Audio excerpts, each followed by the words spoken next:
Alright everybody, welcome to the video. We are playing some Jeski Control in Quick Constructed, and this hand is alright. So I've been seeing a lot of people just on kind of Facebook, Twitter, Reddit, things like that, trying to figure out how to beat these Jeski Control decks, and one of the biggest ways to beat them is knowing a couple of, well, really a couple of tips and tricks and basics to the game. So throughout this match, I'm just kind of give you what's kind of in my hand, what's going through my mind, and some of the things that I am looking towards whenever I am playing this matchup. So we're going to go ahead and play the Steam Vents tapped, which means that our opponent knows that we don't have any counter magic in hand, so we're not bluffing that. So our opponent can feel free to resolve anything. And this is the most important thing that you can do. Oh gosh, Steel Leaf Champion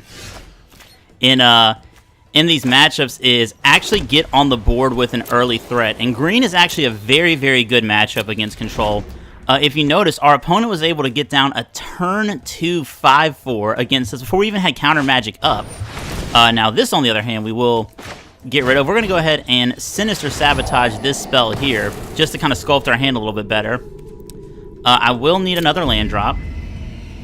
So see, our opponent now can literally do nothing for the rest of this game and make us answer this Steel Leaf Champion. So basically, when you're playing Control, you want to get something out early, and Steel Leaf Champion is probably one of the best turn 2 plays you can do against Control.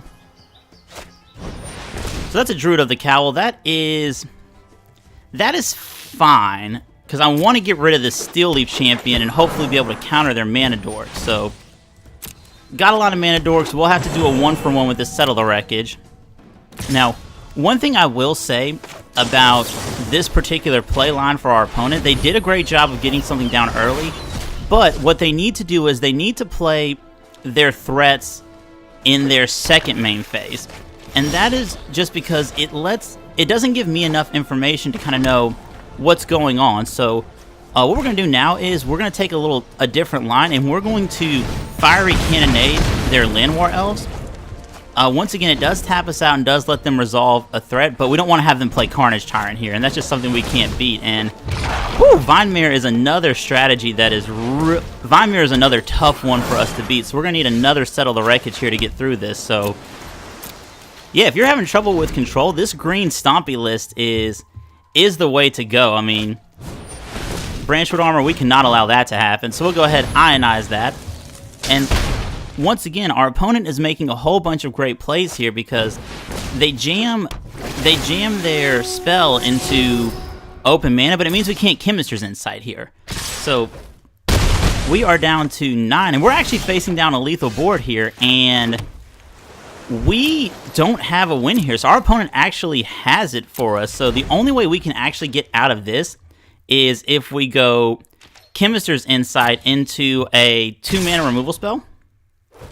So go ahead and Chemister's Insight, draw 2 cards, and we survive by the hair of our chinny chin chin. And now our opponent is free to resolve whatever spell they want, and this Vine-Mirror is just going to take over this game for us. See, there's a Clifftop Retreat. Yeah, about the best thing that we can do is we can just try to, we have to Chemister's Insight into our last Settle the Wreckage, otherwise we're just going to straight up lose. So yeah, our opponent just getting it done with mono green Stompy. So we'll go ahead and try one more Desperation attempt. Go ahead and get rid of the negate. And we need Settle the Wreckage. Oh my gosh, what a lucky draw. So we managed to stay alive in the luckiest Settle the Wreckage, the luckiest line that we have, but man, that is an instance of us having to have it. They go ahead, play a Brontodon, and we're gonna try to finish this game up. We have to manage the board, and we have to hold this mission briefing for another Settle the Wreckage because we cannot beat a Vine-Mirror, we cannot beat a Carnage Tyrant. We managed to get lucky and stabilize there, but no complaints from the way our opponent played this game. I'm pretty confident in our ability to take over the game right now, but we'll go ahead and take this mission briefing. But that was definitely more luck than skill. And that's sometimes what you have to do. Like, you just have to make the control player have it, and we ended up getting lucky this turn. We need to move quickly. So we'll go ahead, uptick the Teferi. And we will pass the turn. Go ahead, untap land.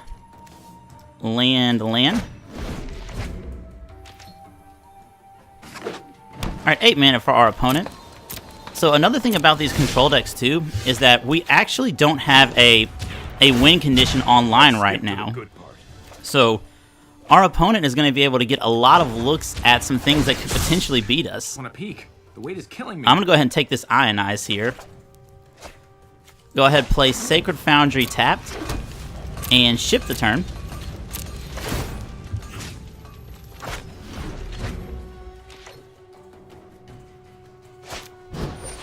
There's a Land War Elves. We're actually going to go ahead and cannonade that away. Something as small as a Land War Elves can actually beat us, so we're going to go ahead and cannonade this away.